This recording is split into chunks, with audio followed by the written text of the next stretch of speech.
Hello, everyone. Welcome to another exciting Saturday Secrets of Eventide stream. It seems like it's been a bit since we've done one of these. The PaizoCon panel stream kind of took the place of this stream a few weeks back.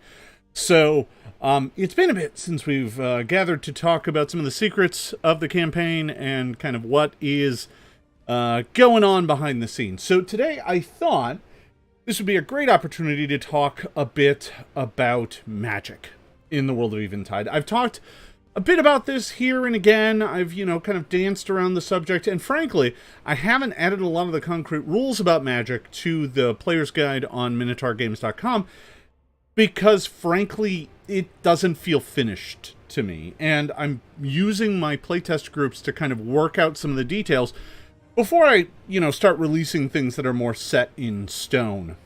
That doesn't mean I can't change things later, but this part of it really felt temporary, and I'm still playing around with elements of it. So we got a lot to cover here today. I want to kind of walk through a bunch of it and then talk, about some of the ramifications of the changes to magic. And then I want to try and leave some room open for Q&A, and I got to be out by about 10 to 4 so I can get ready for the next stream. So, let's just go ahead and dive right in. So, one of the central conceits of the Eventide campaign is that magic is dying. It's not working the right way. This has been going on for quite some time. Its roots can be traced all the way back to Eventide, although why Eventide precipitated these things and how that is all playing out is unknown. Known to me, not known to anyone else, because I'm kind of keeping it close to the vest and want to reveal it to all of you as the campaign world itself progresses. So, that said, there are plenty of hints out there and clues, but none of them lead to concrete answers. So, but what does this mean? The fabric of magic itself has just kind of come undone. It's like magic is. I kind of approach magic like a great tapestry, and one corner has just become loose and unwoven, and as it does so, the rest of the tapestry starts coming undone as well. So it started in kind of one spot, and that has been made very obvious that primal magic is the key place where magic started to come unraveled, because primal magic doesn't work almost at all anymore. And I do say almost at all, because I do think there might still be hidden away secret places where primal magic can be touched. But they are very rare. They are so rare that Druid is no longer a player option, that Fae are not a creature type you're going to encounter, there is damage, and Primal took by far the worst of it. Arcane and Divine magic have felt knock-on effects as well. Both of them are also kind of hampered. They have limitations put on them. And I only talk about this, but I haven't given anyone the concrete rules for it. I believe I've mentioned them, but basically there are places in which casting arcane and divine spells is very difficult and requires the expenditure of additional energy. There are even places where arcane and divine magic don't work almost at all, and in those places it's more like how primal magic is almost everywhere. The only tradition of magic that has made it through unscathed is occult magic. And occult magic, just if you think about the traditions of magic, occult magic is on the opposite side of the tapestry from primal. So it's the furthest away from the damage. And most in-world scholars expect it is only a matter of time before occult magic starts feeling the same things. But as of right now, occult magic still mostly functions. They're without kind of restriction, unlike arcane and divine magic.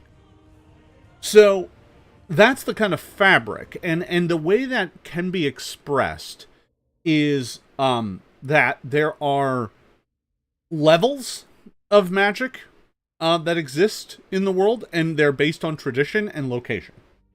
So there are 4 levels.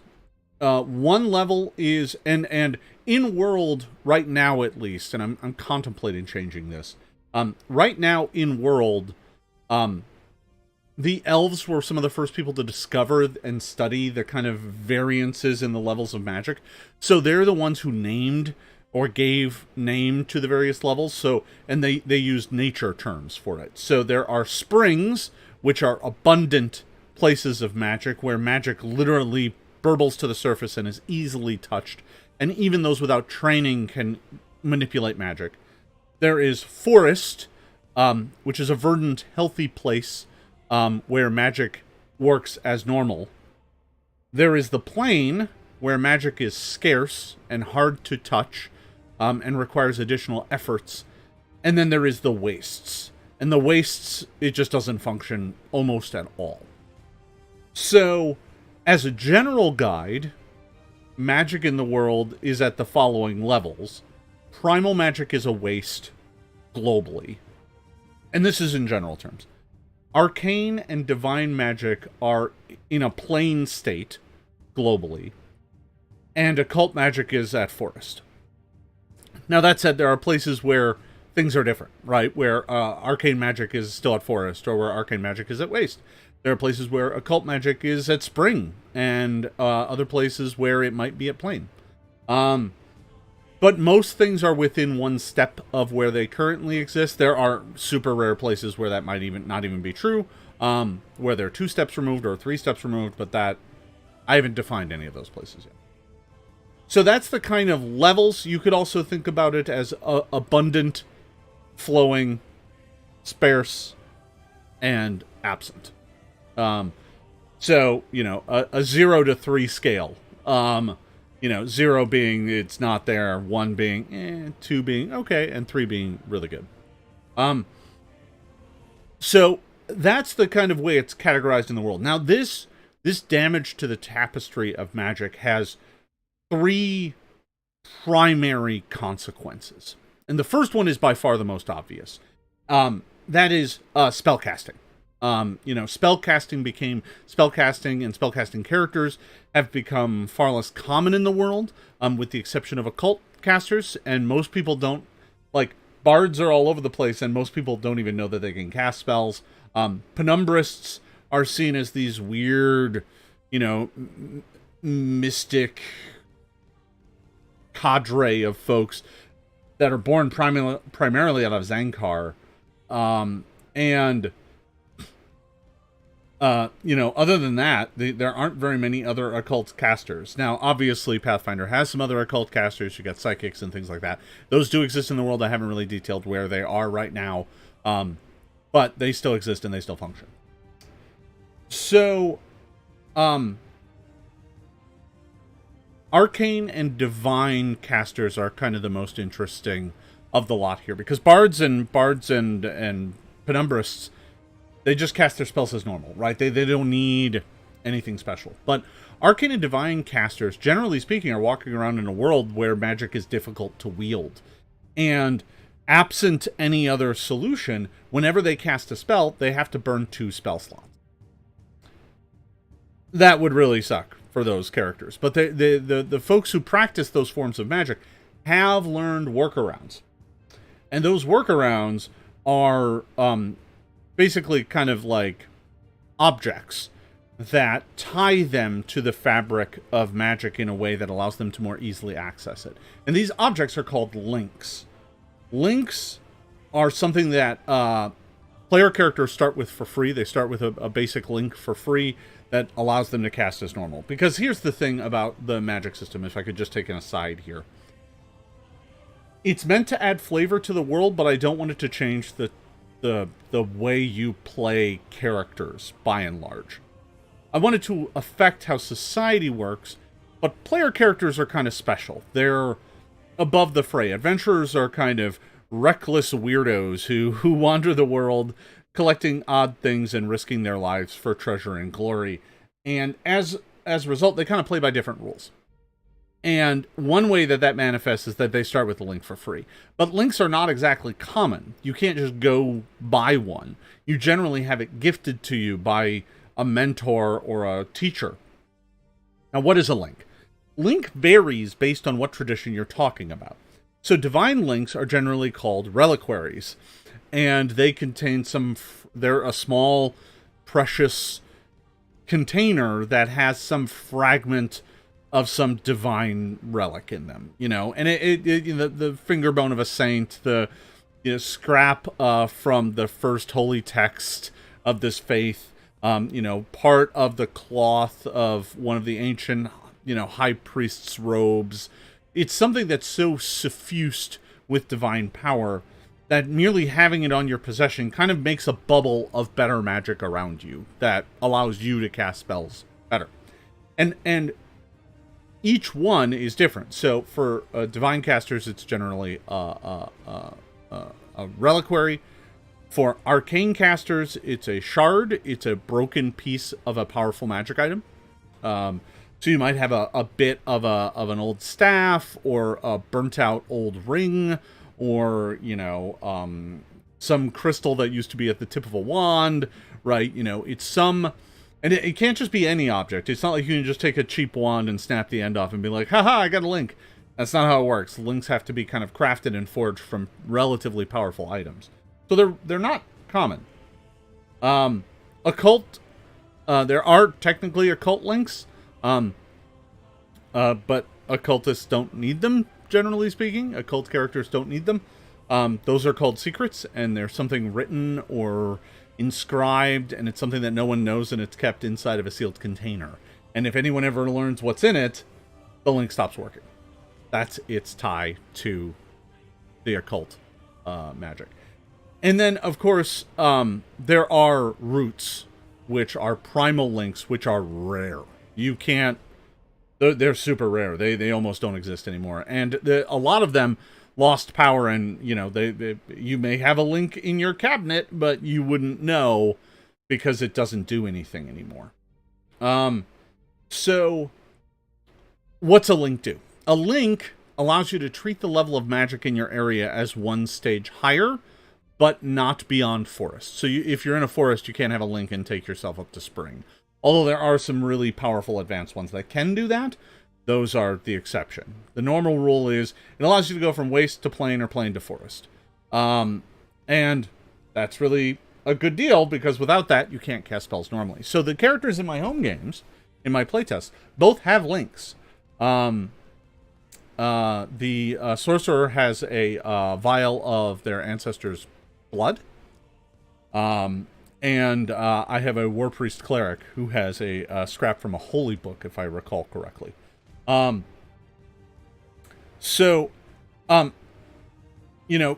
have to take care of your link. If your link gets lost, that really sucks, and you have to try and find a new one. They are things that can be found. You just have to know who to ask, where to go, and you're probably going to owe someone a pretty big favor by getting one. So, for example, in Wormbone, there are places where you can get a replacement link. But each one kind of comes with like yeah, congrats, you just picked up a side quest, or now owe a favor to this NPC. So, the key here is that with a link, a wizard doesn't need to burn 2 spell slots to cast Magic Missile, right? As long as they've got that link. Now, the upside to a link, too, is that even if they end up in a place where there's no magic, they can still cast, but then they're at the point where they need to cast it burning 2 spell slots. So, that's generally how it works. And to avoid micromanaging, right, the world assumes, kind of waste for primal, plain for arcane and divine, and forest for occult everywhere. And if that is ever different in a location, it will be very specifically called out. So you can kind of just work with it as a baseline assumption. One of the things that I'm worried about with this kind of change to the game is the management level on the GM side. I want the change in the magic level when you enter it to be something that characters of that tradition automatically feel. And everybody knows, okay, this place is weird, based on, the changes to the way the magic system works. So, that is kind of baseline.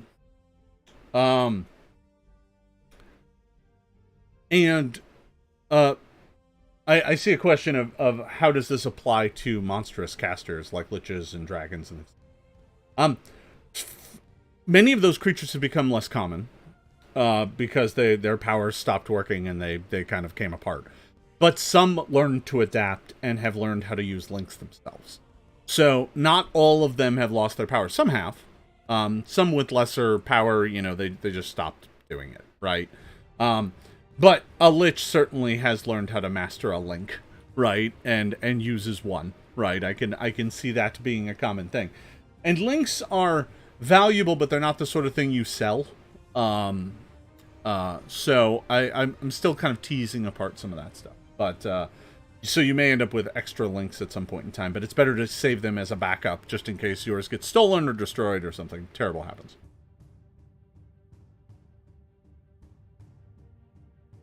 Okay, so that's the big question about spellcasting.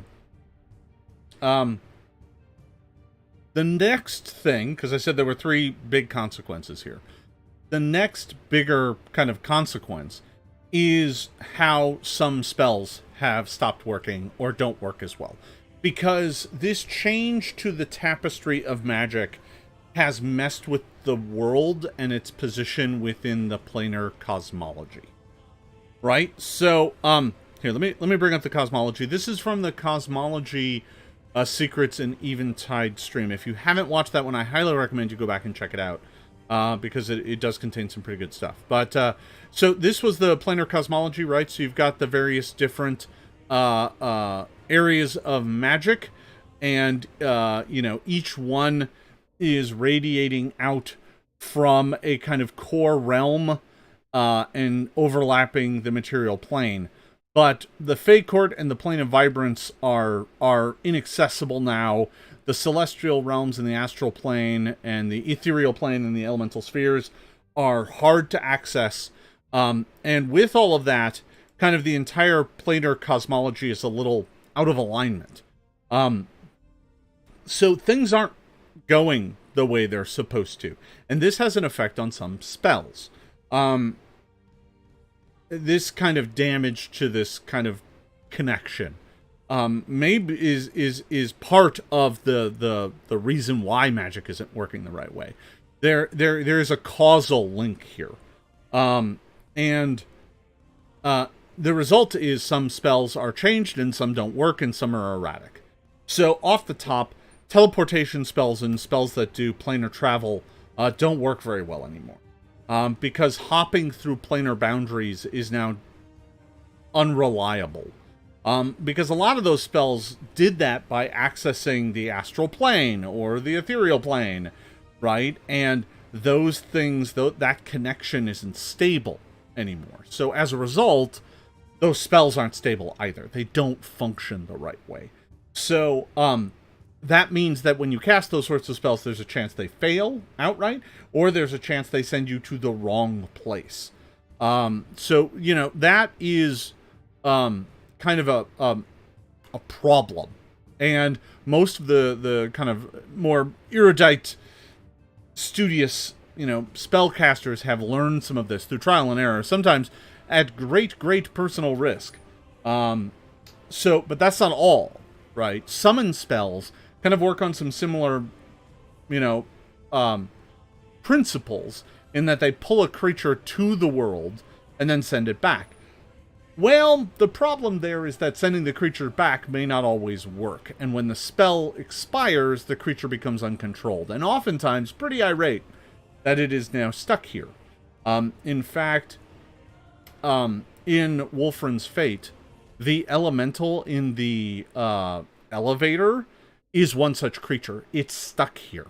Its binding should have ended years ago. And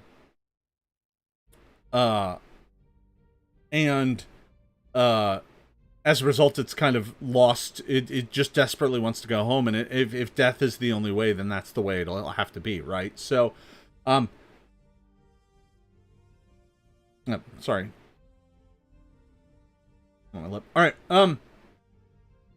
So, like how wrong does teleportation go? Like like you go to the wrong place or you're teleported into a rock and you die. It's more like you end up in the wrong place. It's less like you die. But frankly, depending on where you end up, if you try and planar travel and end up in the wrong place, that could very easily spell your death, right? If you end up in the wrong plane that you weren't prepared for. So, yeah, summoners are on the rare list. Yeah. They don't, that's not a thing anymore. I haven't really talked about it because the core of the campaign right now is really focused on the core rulebook, and I haven't really touched, the Advanced Player's Guide classes and the Secrets of Magic classes and the Guns and Gears classes, right? That's something I want to work into the campaign, but frankly, just keeping all of the centerpieces moving has been enough work. So, it's a goal. It's actually kind of a stretch goal for the Patreon of getting enough support to carve off more of my personal time to work on it, because right now I budget. Yeah.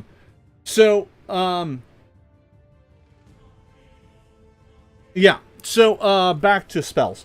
As I said, there are some spells that don't work. I'm going to be releasing guides on some of this stuff and how they actually are different here in the near future. One of the most basic things is just that some of the spells are uncommon or rare, right? It's not that they don't exist anymore, but nobody's exactly racing to teach plane shift when it has a high chance of killing you. And a high chance is, it may only be 20%, but still 20% is not good every time you cast that spell. Now, this connection has not yet really, the destabilization has not really started affecting the path of souls. Because if you remember from the Planar Cosmology chat, souls are kind of forged in the celestial realm, but they are just a mote. They are given life in the primal realm, where life is kind of drawn to them. They then gather physical form and attributes in the elemental spheres, at which point in time they are, born into the material plane. They live their lives. Their life is then snuffed out and travels through the shadow realm, where it makes its way back.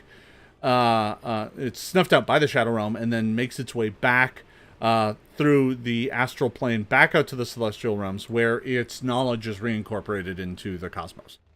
And then the whole cycle starts over again. It's like washed and sent back. That currently is still working. But some things that mess with that cycle, in that they bring someone back, have become a little less reliable. This is new. This is something that I've been working on for a while. I haven't really talked about it yet. But raise, dead, and resurrection spells have a chance of failure. Not a big chance, but they do have a chance of failure. And failure can mean that you don't come back, that the spell just doesn't work. Failure might also mean that you get a new archetype that I am working on called Disjointed. And when I say you get it, I mean you are forced to take it. It doesn't cost you a feat to pick it up, but it comes with some drawbacks and some benefits, and over time you can take some feats to mitigate the drawbacks. So that's the only thing the archetype allows you to do, is take some feats to mitigate some of the drawbacks that it gives you. But it does come with some benefits too, because your soul isn't properly moored to your body anymore, and as a result you gain some sense about the spirit realm and what's beyond, but it's only a sense, and you can sharpen that, and at the same time you also basically have a foot in the grave, and have the doomed condition that you cannot get rid of. So not until you take a feat to kind of anchor yourself. So don't die is a general good rule for folks in this world, but it's especially true with the chance of getting the disjointed archetype. I've realized that there is some design space for mandatory archetypes that the introduction is free, but it comes with a drawback, and it is something you are handed. It's a template that's put on your character that you have to adjust to and work with. Not necessarily a thing you want to race out and get, but if you do get it, it comes with some drawbacks and some benefits. Up to you if you want to pay off those drawbacks and make it go away, or you just want to live with it. And it's not a huge commitment. I'm not talking about like you have to burn 4 class feats or something, because that would ruin your character path. But there is like some general feat that you can use to buy it off. You can buy it off with a couple things. I'm still designing it and tinkering around with it, but I want to make sure it's not too onerous. And I may even then include like a ritual that just removes it from you, but you lose the benefit then as well. So there's that. All right, so that's the second ramification. First ramification, spellcasting's weird. Second ramification, some spells don't work, don't function the right way anymore. It's mostly limited to things that deal with planar shenanigans. I will say that shadow magic, generally speaking, still works. So if you want to shadow travel and things like that, that stuff still works, because the tie to the plane of shadow and the occult magic is still quite strong. But the other stuff doesn't work. And obviously, in the middle of this, primal spells don't function at all, right? Because primal magic doesn't. All right. So let's get to the third ramification, and this one is magic items. Now, I've gone back and forth on this. This was the big reason why I haven't released a lot of this information. The other stuff's pretty solid, but primal magic is a little, or sorry, not primal magic. Magic items was a little iffy. I had a system wherein magic items themselves became kind of unreliable, but I realized it was just too complicated. It wouldn't have been fun at the table. Even the thought of implementing it in my playtest, where people only have, less than 5 magic items total in the entire party, I was just like, yeah, that ain't gonna work. It was too techy. Basically what it was is whenever you activated items, there was a chance you might get fatigued, and it based on, or you had to spend additional actions to use it, and I was just like, this is too much. It's too complicated. So here's the thing. Magic items are their own source of power, generally speaking, right? So the power is baked into them. So they interact with the weave, but they are their own source of power to some extent. And as a result, they're generally unaffected. However, some of the more powerful things have kind of started to go dormant because they really needed a strong tie to magic. So artifacts exist, but they are slumbering and must be awoken. And the other side of this is that crafting is a bit more difficult. So you can't just go and decide to make a magic item. You need one of two things. And you either need a forge or a crafting area that is in a center of magic, kind of a crossroads of the magic you're trying to create. Or you need materials that have been imbued with magic, right? So your average forge, so in Wormbone, there is the shop Ingot. And in the description, it even says that the blacksmith there was trained in how to craft magic weapons. But the forge at Ingot is not magical. It's not a magic forge. So the smith cannot craft magic weapons. However, in the last part of the Dark Laboratory, the second half of the first part of Wolfran's Fate, once you unlock the laboratory completely, you get one of the rewards is some ensorcelled iron or steel, and you can take that up to Ingot, and the party gets its first magic weapons by having the smith up at Ingot craft the weapons that they want. So that is going to be their first kind of +1 weapons. They're going to get it from Ingot up in town, but with the materials that they find. So magic items in general still function. I think there may be some elements of consumables and stuff lose power over time and fade away, but permanent items still work just fine. And obviously, throughout all this, primal items don't work anymore, right? Because they're tied to the magic is just severed.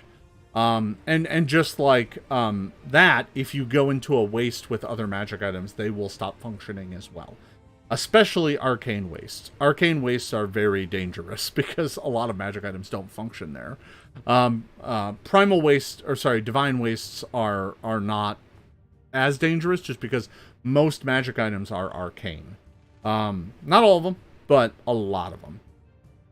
So, you know, that's some of the big changes to magic items. It's mostly in their crafting, and some more powerful items need to be kind of woken up.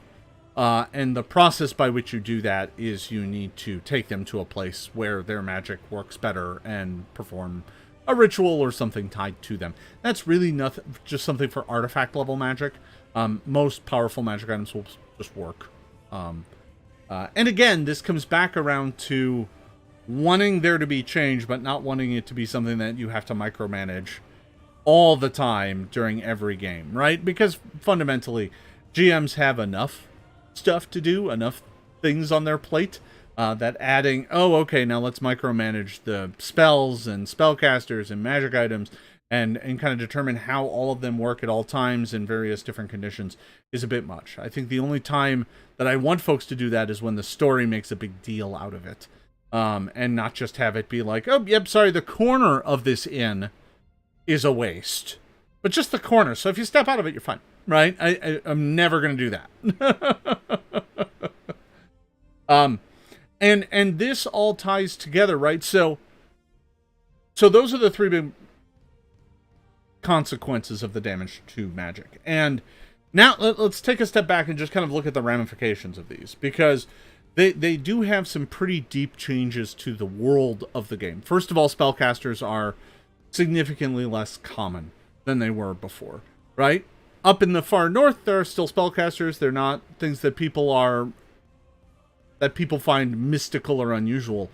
But in the heart of Zankar, if you're not a bard or a penumbrist, most people are kind of wary of your magic. They think you're some sort of, you know, you've made some sort of pact with a demon or something, right? You know, they don't understand anymore. Some of that has become kind of superstition has become warped into that. But, you know, on the fringes, people still know of spellcasters. They've seen spellcasters. They're just less common than they used to be. And as a result, people don't rely on spellcasters to help with their everyday problems, right? They don't go shopping for potions. Instead, they rely on alchemy. You know, they don't go to the temple to get a broken arm fixed. They go buy a poultice and a splint, right? So there's things like that. And you know, it trickles all the way down to magic. Magic is now not... There are very few shops that openly advertise that they sell magic items, and you have to be in a pretty big city, and they have a pretty limited selection, right? So, Varnathis has some magic item shops in it. Some places that actually sell magic items to, you know, discerning customers. But they're expensive. Wormbone doesn't. Wormbone has alchemists and things like that. Now, there are places where you can buy magic items in Wormbone, but they're not advertised as magic shops. They just happen to have one or two pieces lying around. So, and in some cases you can't even buy them, but you can borrow them or things like that. Some of those are mentioned in the player's guide, actually.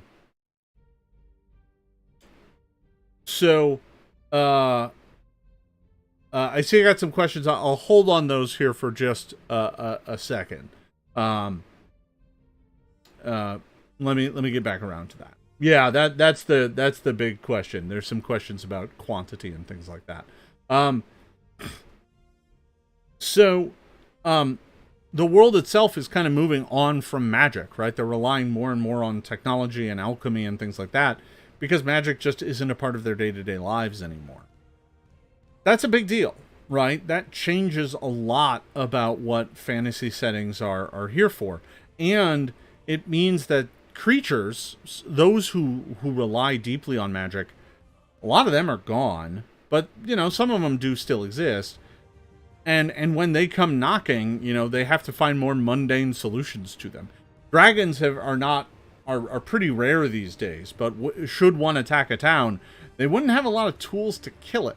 Ballistas and things like that, but they don't have a bunch of, you know, spell-slinging wizards to go throw at it, right? And when it starts half the town on fire, they don't have, you know, a powerful druid to change the weather and cause it to rain and extinguish the flames. Instead, they have to do a bucket brigade, right? You know, so these changes make the world a little bit more deadly, just because there aren't easy remedies at hand for a lot of problems or catastrophes. And obviously all of this, you know, is tied to Eventide, because all the lore of the world is like, all of this stuff happened or started happening after that event. 3 weeks of darkness and shadow kind of covered the world, and on the other side of it, things started falling out of alignment. Why? Well, Arvanis did a lot of studies on that, and his truths are going to reveal some of those secrets. But the players have to find them, right? The first one they get exposed to pretty early. It's in Wulfrun's Fate. I believe by the end of this adventure, they may even come to the second one as well. So I'm still trying to decide if I want to let that drop by the end of the adventure or not. I think I probably do.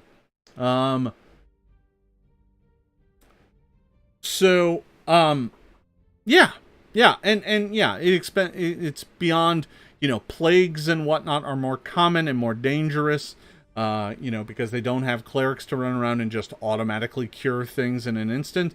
Instead, they have to use people's fort saves and hope the DCs aren't high enough, right? Because if a DC 30 plague hits a society, and it's going to wipe out half the people, right? It just is, because they don't have good tools to get rid of it.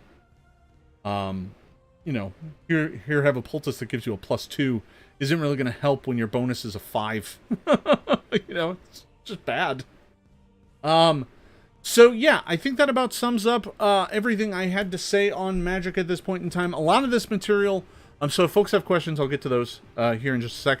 I'll even go and turn on the chat box. So heads up, folks, your screen name will appear if you type in here as of now.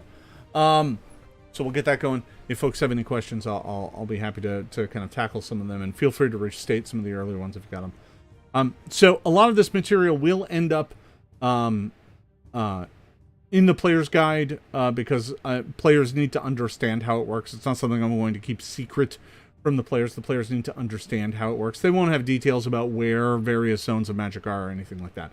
But they will get the generic rules about here's how the magic levels work, and here's how links work, and you start with one, and you have to decide what that is. It's a piece of free equipment, right? You know, and it's a thing you get to keep on your person, right? You don't even have to have it in hand. It just needs to be on your person.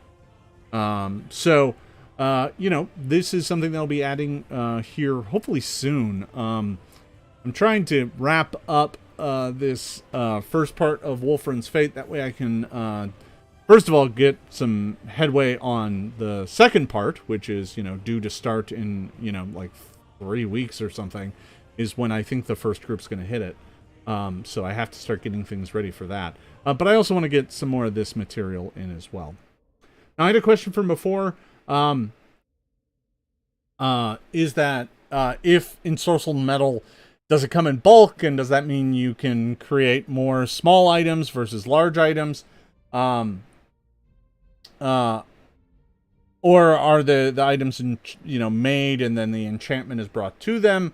You know, so can you make 10 daggers or 1 longsword is the question. Frankly, that's kind of the one thing I'm still noodling around with.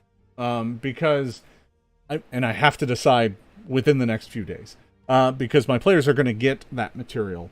And if I give them 1 bulk of ensorcelled iron, you know, you are right. They could get 1 longsword, or they could get 10 daggers. Now, one way to fix this may be to add a forging charge on here, and, you know, have Ingot be like, listen, I'll forge weapons for you, but for every weapon I forge, I'm going to take an equal amount of the material for myself to craft my own stuff. So if you want a bunch of daggers, I mean, that's fine. You know, you can still get them, but you won't get as many. So if the whole group wants a bunch of +1 daggers, they can do that. But I have to decide that. It does make light bulk weapons suddenly far more attractive. So there's part of me that I need to think about that. There may be a different way to do it as opposed to making it the raw material itself. It may be some sort of, raw elemental magic, and, it's good for 1 item or 2 items, right? There's part of me that thinks if it's, a bag of magic powder, oh yeah, no, you have to use this amount to make something magical, right? It's just added to the steel, and all of it gets used in whatever it is you're making. And here's 2 baggies, right? It's just like glitter. I'm gonna assume it's magic glitter. Yeah. So I could do that. I don't know, because when I get to things like other magic items, I'm not sure that follows very well, right? And maybe the question is instead, it's, this creates X number of levels of item. So the players can get this resource, and, it comes in a lot of different forms, maybe, right? It's like, oh, okay, it's raw arcanum. And, here, you have enough arcanum to make 5 levels worth of items. It could be 1 5th level item, or it could be 5 1st level items. I think that's a little bit more balanced, at least. Hey, you want to make 2 +1 weapons? Great, cool. That's 2. That's 2 levels worth for each. So that might be the way to go. Actually, now that I'm sitting here thinking about it with all of you, and I think that might actually be the way that I go. So I got another question here. That's really weird. You know what I just realized? My chat box is not working for some reason. Oh, I know why. Of course it's not working. Why would it work? We're not on Twitch. That's my Twitch chat box. So, yeah, I was like, hey, why isn't the chat working? Because it's not made to grab the YouTube chat. All right. Oops. So I got a question of, was it my intent to make Eventide a low magic setting or gritty, or did that come about through the consequences of actually working through the setting? It's a little bit of both. I think I intended initially to be like, Pathfinder 2 does empower you to do a setting that is a little lighter on magic without too much effort. And doing something that was a little bit more gritty and had a bit more consequences in it kind of came from some of the first stories I started putting together for this world. And so way back in the day, the first story I created for this world was called The Edge of Eventide. And it is a story where it's an adventure where you play pre-generated characters. And you have to play the pre-generated characters because this is a story about these characters. The entire plot and all of its twists and turns revolve around these, 6 heroes. Heroes is perhaps putting it a bit strongly, because they're not all good folk. But it opens with them having a reunion. They've been split apart for several years after the death of one of their comrades. And all of it is tied into kind of this mystery. And I'm not actually going to go much deeper into it, because a lot of it became foundational to the world lore of Eventide. But, 6 heroes gathering together to go on one last quest to finish what they started, a decade earlier. And they are very different people now. And some have not forgiven each other for what happened. That story is still really powerful, and I still want to tell it. But the building of that led me down the road of creating a broader setting for it. So yeah, if you once you get a chance to take a look at the larger map as soon as I can finish it, there is a town called Aubenglade, and that's where that story is set. Aubenglade and Silver Spear and some of the communities way down in the south of Alnir. That's where that story is set. And one of these days I'll tell that story, but I need the world being built first. And that should be a fun story to tell. So, yeah, there's that. So I think in the development, things got grittier. I don't know that I intended them to be kind of... I wouldn't say the setting is grimdark. That's too far. Because I actually think that the point of it is to create a grim and gritty world, but allow the players to be the mote of light in that world. And allow them to be the change makers and the folks who kind of transform the world and perhaps do something to set it on a better path. But, you know, we'll see. I have to get there first. It's going to, frankly, take years. Question, is the world situation a foregone conclusion? Is it salvageable in a permanent way, or can there quests that can restore things or stall things? Yes. Is the damage a foregone conclusion? No. No. It can be undone. But that would be the whole campaign, right? And even then, you might not really succeed. You might only make it a little better, because it's a big problem. You know, kind of telling the story of a magic dystopia was kind of the point. You know, that's kind of the through line, is this is a magic dystopia. You know, I think we've seen plenty of technological dystopias, and don't get me wrong, there's plenty of settings that have kind of a magical apocalypse, but this one's different. This one is a world that is used to and hooked into a vibrant magical tapestry, and when all of those hooks start coming undone, what happens? And frankly, can the world survive? And I'll tell you right now, if the players don't do anything, if nothing changes, the answer is no. So I'm going to leave it at that. There's your secret of the magic of Eventide, folks. I want to thank you all for stopping by here today. I've got to wrap it up here to get ready for my next stream over on Twitch here in about 10 minutes. Thank you for watching, everybody. We will see you next time.